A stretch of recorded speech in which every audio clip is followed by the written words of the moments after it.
एका खड्ड्यात दुचाकी आदळल्याने झालेल्या अपघातात एका 28 वर्षीय डॉक्टराचा उल्हासनगरात मृत्यू झालाय। उल्हासनगरच्या 17 सेक्शनच्या हिराघाट परिसरात हा अपघात झाला असून खड्ड्यामुळे तरुण डॉक्टरचा मृत्यू झाल्याने संताप व्यक्त होतोय। हनुमंत डोईफोडे असे या डॉक्टराचे नाव असून उल्हासनगरच्या शासकीय मध्यवर्ती रुग्णालयात स्त्रीरोग तज्ज्ञ प्रशिक्षणार्थी डॉक्टर म्हणून कार्यरत होते। उल्हासनगरातील रस्त्यांच्या खड्ड्यांचा प्रश्न वर्षानुवर्षे चर्चेला जातो। अनेक अपघातांमध्ये अनेकांना आपला जीव गमवावा लागला आहे। सोबतच अनेक जण जखमीही झाले आहेत। अशाच एका अपघातात एका युवा डॉक्टरला आपला जीव गमवावा लागलाय।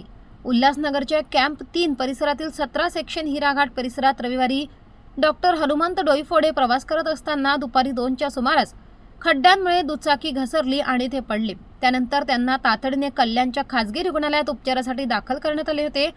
मात्र अति रक्तस्राव आणि फुफ्फुसाला इजा झाल्याने त्यांचा दुर्दैवी मृत्यू झाला।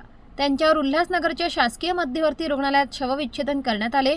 डॉक्टर हनुमंत डोईफोडे मूळचे बीड जिल्ह्यातील केज कासरी या गावातील होते।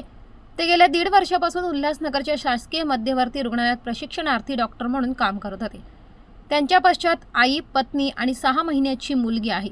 या घटनेनंतर उल्हासनगर शहरातील खड्ड्यांवरून पालिका प्रशासनावर नागरिकांकडून टीकेची झोड उठवली जाते।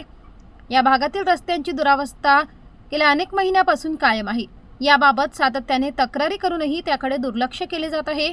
या भागात फोटो प्रक्रिया आणि वाहनांच्या सुट्या भागांच्या दुकानांचे बाजार आहे, त्यामुळे येथे दररोज हजारो ग्राहक येत असतात। त्यानंतरही येथील रस्त्यांची स्थिती सुधारत नसल्याने नागरिकात संताप आहे। या प्रकरणी उल्हासनगर पोलीस अधिक तपास करत आहेत।